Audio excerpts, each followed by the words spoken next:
Hi, everybody. Thanks very much for a super nice presentation, Steve. Um, so this talk is about the Anthropocene. Of course, not all of it, but just the part that refers to reindeer. Um, it's about the human footprint, and when we think about the human footprint on our planet, we think of climate change. But of course, the other big elephant in the room is landscape changes. And when we bring them together, climate change and landscape changes, then we get cumulative impacts. Um,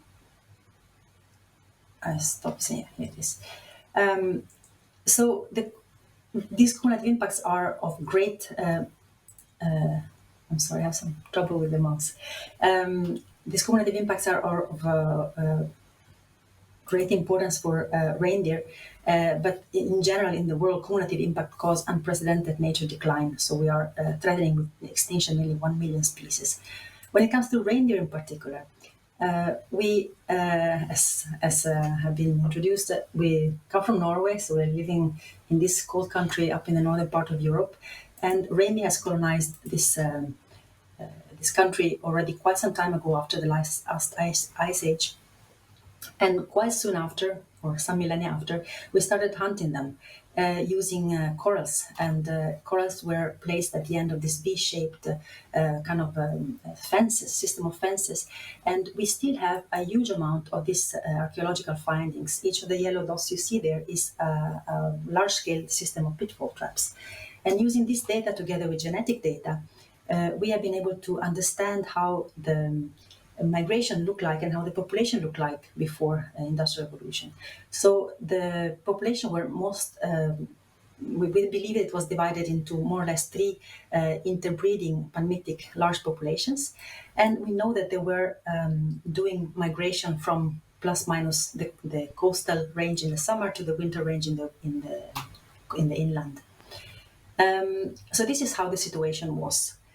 Remember this figure for a second. Now we go to what has happened after the Industrial Revolution. Well, focusing on South Norway, as Steve said, we're working on both wild and semi-domestic reindeer, but now we're just focusing on the wild one to keep it manageable. So we started building some major roads. Then we started building some railway, so transportation infrastructure. Then we went into hydropower. And hydropower in Norway is a very big deal. The country is particularly suitable for hydropower. And actually, Norway is planning to become the green battery of Europe. So it's planning to strengthen this hydropower. And hydropower is also a big deal for reindeer because, as you have discussed also before, it floods a lot of calving habitat, it blocks migrations. And also, it doesn't come alone. A big reservoir come together with power lines, of course, with a lot of infrastructure, transformators, and minor roads, of course, access road to the mountain. And when you start opening up access to the mountain, you also start getting a lot of tourist infrastructure. For instance, tourist resorts, cottages, both public and private. And then we get a lot of skiing tracks, hiking trails, wind power, mining, and a lot of other infrastructure. So this is the situation now from the mountain infrastructure that are affecting potentially reindeer. These are, I remind you, mountain reindeer. So this is the situation now. If you remember the population before, they were divided into three panmitic population. In the course of, say, a century, they've been now divided into 23 officially isolated population. There's virtually no movement between these different polygons. And in addition, all the migration has stopped to the point that actually the only migration that is left is on the southern part, on the green patch, is actually not even a real migration. In the sense, yes, the animals move from a winter habitat to a summer habitat that is not overlapping. But in fact, I suspect that if it wasn't for a road that is in the middle of migration and that is blocking migration, and we know about that, I suspect the animals would use the whole area because it's quite relatively small. So the only big movement is within the pink area. Hardangervidda is the biggest wild reindeer area, but it's more like a nomadic movement. There's no more migration from A to B with non-overlapping ranges. Actually, within the course of my studies in Norway in the last 10 years or 15 years, we have been witnessing the end of one of the migration, even documented using GPS data in the Rondane area. Before, the animals were moving a bit freely, or not freely, but were moving in the area. And in the last 10 years, GPS data don't move anymore from east to west. So fermentation is proceeding very, very rapidly. So obviously something has to be done. The question is, where do we start? So there is an enormous societal debate in Norway. There is a disagreement on the perceived effect of infrastructure. There is a disagreement on the cumulative effect, because it's a bit beyond human perception to understand what is the cumulative impact for a species.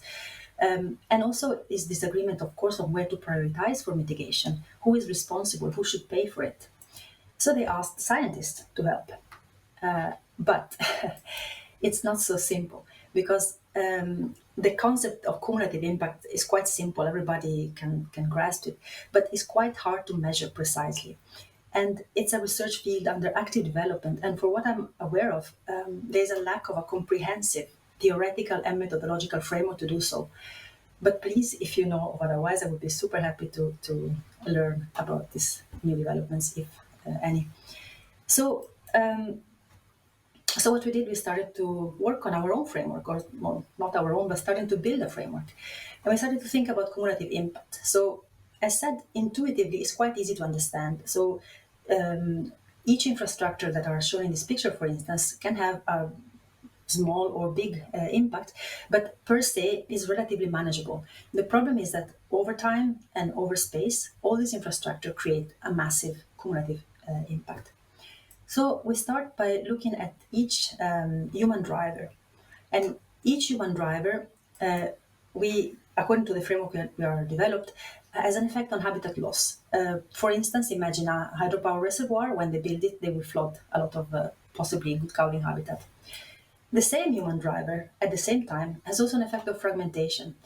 In Norway, there are a lot of networks of these hydropower reservoirs, and together they fragment migrations, they block migration, but also roads, fences, and other infrastructure have effect on fragmentation. So we assume that we have conceptualized cumulative impact in this way. Each human driver causes a cumulative impact due to its simultaneous effect on habitat loss and fragmentation. Also, in all the talks that I've heard before, we were focusing most often on either one of the two. But we believe that the crucial point is to bring these two aspects together. And not only each infrastructure per se affects habitat loss and fragmentation, but they affect it the effect is dependent upon the spatial configuration of this infrastructure. So where a road is important, and not only where a road is with respect to the other roads, but also with respect to the habitat for reindeer. So is the magnitude of the effect, is the spatial configuration of the infrastructures, and the spatial configuration with respect to the species resources. So it's a lot of stuff that we have to learn.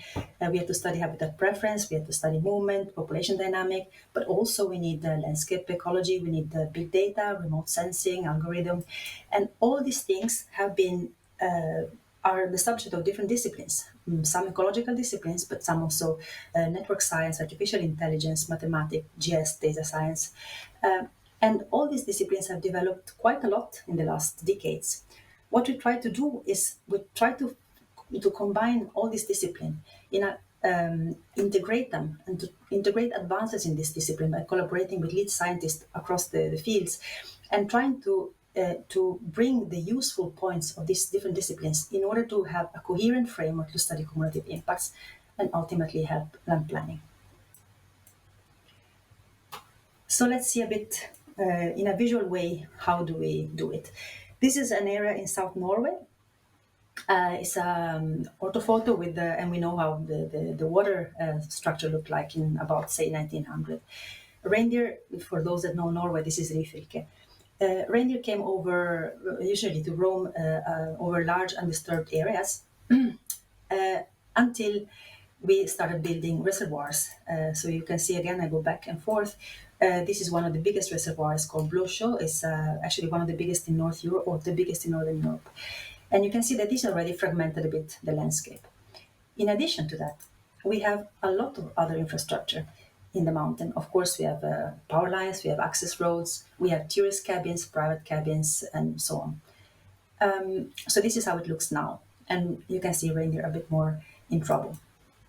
So what we do is first we model the habitat loss for each infrastructure. For instance, you can see The bigger cabins are representing tourist resorts, and they have a larger impact compared with tiny little dots, which represent private cabins.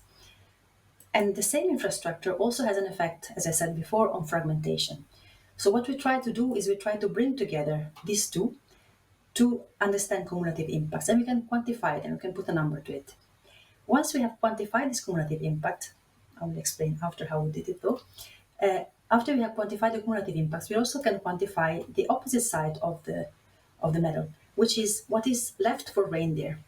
What I colored here in green is what is left for reindeer once you have taken away all the red things of the habitat lost and fragmented. And we can put a number to it. Say in this example is say 100 square kilometer. Once we have this, we can start playing with the habitat. We can start simulating. What if, for instance, you want to build a new infrastructure? What if you want to build a wind farm?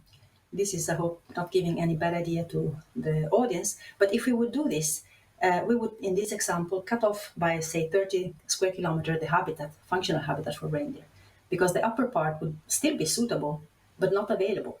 So what is suitable and not available is de facto not there for reindeer, or at least not for this herd. And at the same time, we can also do some other simulation. For example, we can simulate the mitigation of some infrastructure. For instance, if you look at the central part of the figure now, we can simulate that we restore the habitat. And if we restore the habitat, we would then gain access to a bigger area. So we can measure then how much habitat we would get. So by doing the simulation, we can quantify, we can predict a bit the future in a way, and we can quantify how much habitat we would get and identify the most efficient mitigation measure. So the matter of overview is by simply, we first collect a lot of data. Everything I say is based on GPS data, but the same thing could actually technically be done on expert-based or other source of data. First thing we do is we, as said before, we model habitat preference and fragmentation. Most of you are familiar with the methodologies to quantify habitat preference and fragmentation. The important thing here is that we are looking at the pixel focus. So we are looking at the environmental space. We are looking at the environmental condition that determine preference for a given pixel. In our study, we usually work at 100-meter pixels on, this is an area of more or less 100 kilometer, and fragmentation. But we focus on the pixel. So maybe a pixel is a barrier, but the reindeer can easily go around it, right? So the crucial part of my talk is about bringing these two together. So we use network model then to connect each pixel in the landscape with each other pixel, taking into account the suitability and the permeability. And so lifting the whole study from the environmental space to the geographic space. So we basically look into the effect of a specific infrastructure given where it is with respect to the other infrastructure, the spatial configuration of resources and infrastructure. And by doing that, as said before, we have kind of developed a metric that we call habitat functionality, which in a way is similar to the habitat preference, but it also takes into account fragmentation and connectivity, while habitat preference is just looking at the pixel in isolation. And we can also look into the movement flow. So this means this figure on the right shows the path, the movements that reindeer would have to use in order to access all the functional habitat on the left. This, of course, allows us to do scenario analysis, but it also would allow us to do, I'm not going to show it in this presentation, but sensitivity analysis to identify sensitive area for restoration and mitigation. We focus now on the first part. GPS data, we are using actually GPS from more or less all over Norway on wild reindeer, plus semi-domestic reindeer too. I'm not sure how many we have, but a bit more than 200 probably. And this is important because we want to work at a scale that is allowing us to get away from, or as far as possible, from issue of local condition, collinearity. We want to use big data sets to try to find the most robust responses nationally. And then we use a lot of covariates. Not each covariate, but most of the covariates, especially the infrastructure and human disturbance, we deal with them in this way. We want to understand the zone of influence, so the radius at which the effect becomes zero. So the effect of a variable is highest by the variable, and then it kind of declines and becomes zero at a certain distance, and the effect size. And of course, we also look into the density of infrastructure, and of course, the effect size would be higher. And we also look into the intensity of use. The figure in the bottom shows it's actually a big area, it's Hardangervidda, and we are showing the amount of tourists or hikers hiking in each trail per hour per day, something. So we have actually fantastic data thanks to a project on people counter where we monitor the amount of people walking the mountain, and so we can monitor at the same time the movement flow of reindeer and the movement flow of people. And what do we do? So let's look at habitat preference and permeability. The preference, I said before, we could have done a suitability model for each herd, and we could have done a very, very good match with the GPS data. But that's not what we want to do. What we want to do is we want to look at the fundamental niche. We want to understand what would a reindeer do if there were no barrier for a reindeer to move. So we are attempting the fundamental niche would be the gray circle in the figure. And we are attempting to understand the fundamental niche by looking at the realized niches. So we use conditional logistic regression, where we condition each used point with the one available within the herd. So we keep it tied to each herd because the animals don't move between herds.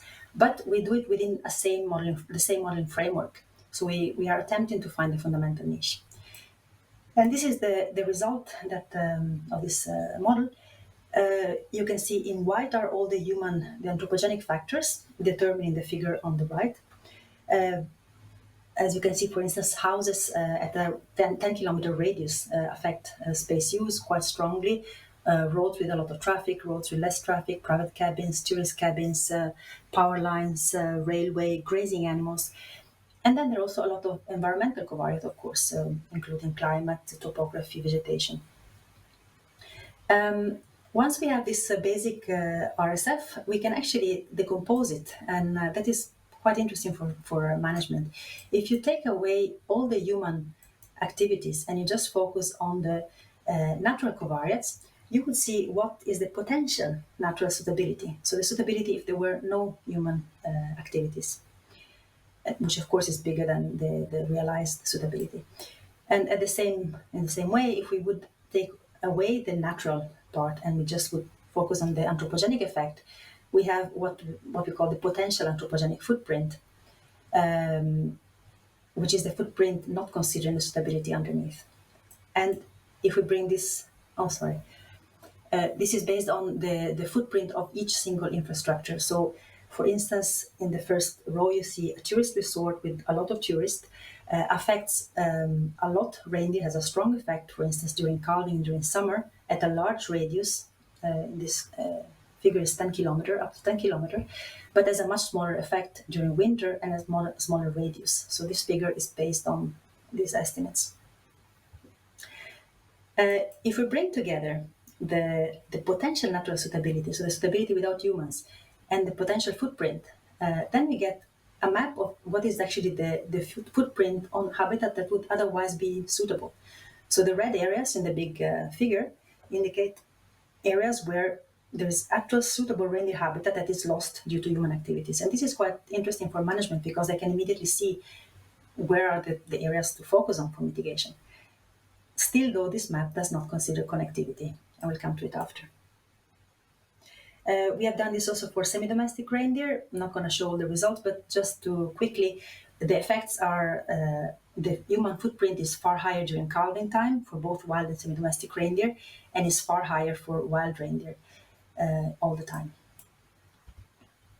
So we also go studying permeability. We use step selection and we look at the environmental condition traverse or the infrastructure traverse along an observed step compared to the environmental condition a reindeer would have crossed if she would have taken a different step. And this is the result. So it's basically we are getting resistance surface. So here we are now. We are at the first step. We have identified preference and fragmentation at the pixel level. Now we have to scale up and come to the landscape scale.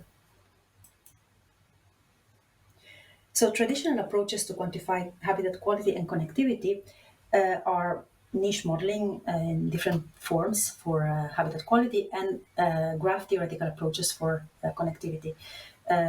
Most of you are familiar with habitat quality, and also connectivity is usually it's a study of nodes which represent habitat patches connected by edges. Traditionally, there's been a total disconnect between these two theoretical approaches. And so by being so disconnected, we have different metrics and the results are not integrated. So if we would go to management and say, well, this is the effect of my hydropower company or road on habitat quality, and this is the effect of connectivity, a manager would be a little bit left, well, what do I do with it? We need to integrate them. So the challenge is to find one metric that bring them together to measure at the same time what is a good and connected habitat. So the first time this the formula was identified was by Ilka Hansky, the late Ilka Hansky, which had a great book on island biogeography. And he identified this formula where you are basically looking into the amount of habitat that is simultaneously good and well connected at each pixel. The limitation of this study is that he was looking at islands, so at metapopulation structures, which means that he was not considering the matrix in between the patches. So animals were moving in his model in a straight line from A to B. A few years after this, 2007, this same formula has been picked up independently by two other studies, Saura and Bietska, or something like that. And they have developed also software which is very famous, Conifer, in landscape ecology, based on the same formula. And the great advantage is that they have included the least cost path as a metric to calculate connectivity, which means that they have looked into the matrix, so the matrix matter. So to me, these are fantastic studies, but I was shocked to see that they have not been really used much in movement ecology and in landscape ecology, in landscape planning. And the reason are two. Well, one is that there are computational limitations.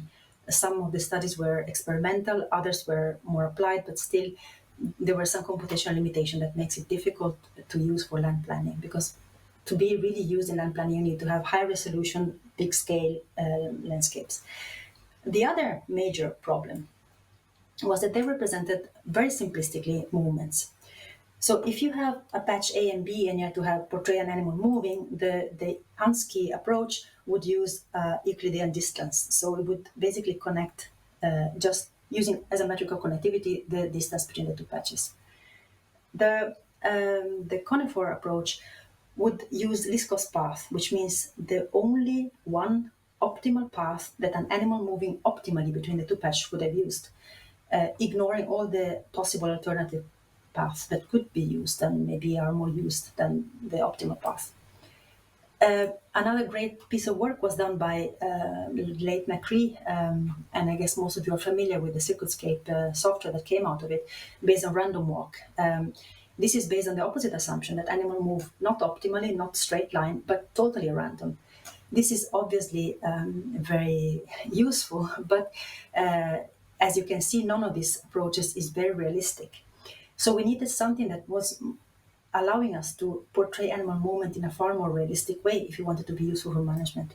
So we went into computer science and artificial intelligence, and they're using actually a lot an algorithm called the randomized shortest path. We started collaborating with this scientist and adapting the approach, and this shortest path basically allows us to bridge the gap between the least cost path and the random walk. So it's an algorithm, and there is a parameter called theta, and if you adjust that parameter, you get everything from the least cost path to the random walk. No animal moves totally random, neither totally optimally. So every animal moves somewhere in between, and it also depends on, for instance, whether they're migrating or whether they're feeding. And these parameters allows us to tailor the movement path to the animal movement. And this can be adjusted based on GPS data or movement cost or other parameters. And it can also be used on a very large landscape at high resolution, very fast. It works on Julia, supercomputing environment, and it's very efficient. So we have come up with some I would say, pretty figures of animal movements. Most of the papers are now published into network journals, but we are getting into animal ecology also. I just show our paper, but there are several papers that use our approach, and it seems that it fits very well because even though the parameter data can be adjusted based on the species movement, no animal move neither least cost pathy or random. So somewhere in between is always better than one of the two extreme, or often better than one of the two extremes. And then we go beyond the habitat suitability. Using this algorithm, we are able to scale up from the pixel focus on the suitability concept, the traditional concept of habitat suitability, and go into the habitat functionality. So this is the workflow. We have the two inputs, the habitat preference and the friction. And we connect, using the randomized shortest path, we identify all the possible paths connecting all the possible pixels in the landscape. And then we quantify two graph theoretical metrics. One is the betweenness, which allows us to quantify how much flow passes inside each pixel. So how many animals actually move through each pixel, and we have a map of movement flow.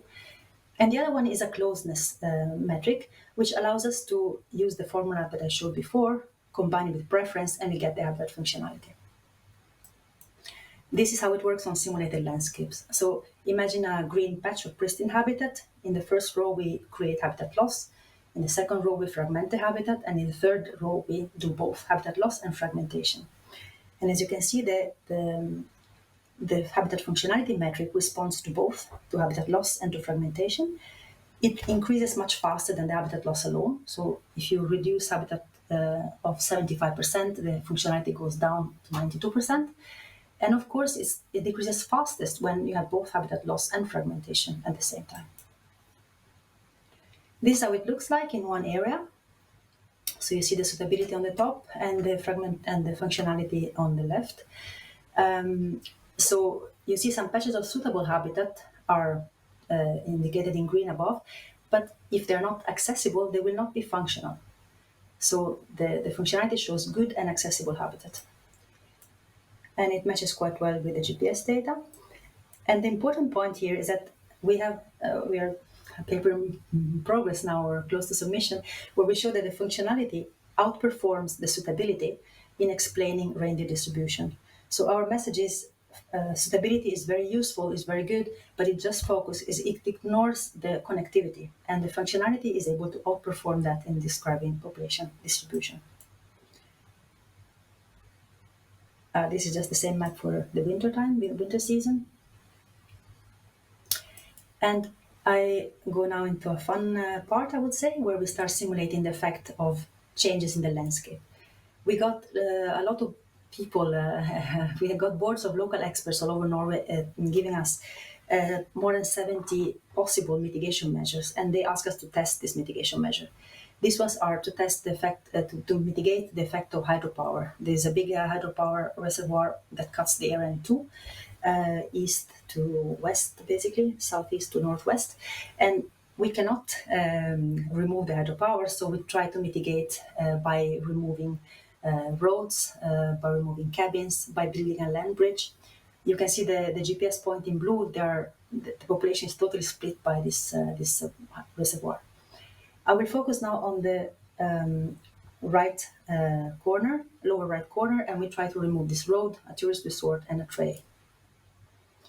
So this is the suitability and the fragmentation before, and now I remove everything. You can see that the green area, so they have the suitability increases and the fragmentation decreases. And then we go into the functionality. So this is before and this is after. We estimate that we gain about 20% of habitat, which correspond to about 33 square kilometer of equivalent connected habitat, which is prime habitat. On the right, you can also see the movement, which are expected to increase by 22%. So now I just showed you the result for this area, and this is by far the most important mitigation measure. is relatively unrealistic. In fact, they have already removed part of a road, but they will not remove everything. And we show that if you remove only part of it, you will not get such a big increase in habitat functionality. The other mitigations are relatively have a smaller impact. And now I would like to show you, to conclude, some baseline scenario, because we see that all this mitigation in Norway, they lead to an increase of 1 to 4% of the habitat, functional habitat. But what if we could remove all the hydropower? In this example, we just remove all the magazines and we go back to the situation in 73, only when it comes to the water. So we leave all the infrastructure, we just remove the water that has been flooded after 73, the area that had been flooded after 73. So this is with the reservoir, and this is without the reservoir. I show it again, with the reservoir, without the reservoir. We would gain, we estimate, a 47% increase in functionality and about 117 kilometers square habitat. When it comes to the movement, these are the movement before with the reservoir, and these are the movement after. We estimate 44%. To conclude, the last simulation we have removed, we've been gone a bit wild. We removed everything that is human related. So this is now with human activities, and this is without human activities. We would gain 2,000+% of habitat and 1,000 square kilometers of it. So obviously these are not realistic, the last two are not realistic scenario, but I think it's important to visualize the impact of our footprint and to quantify it in order to be able to mitigate it. And I hope that this framework could be a starting point for mitigation measure. Needless to say, I didn't do any of it alone. This was a huge effort with a lot of people, impressive list of collaborators and funding sources. Thank you very much.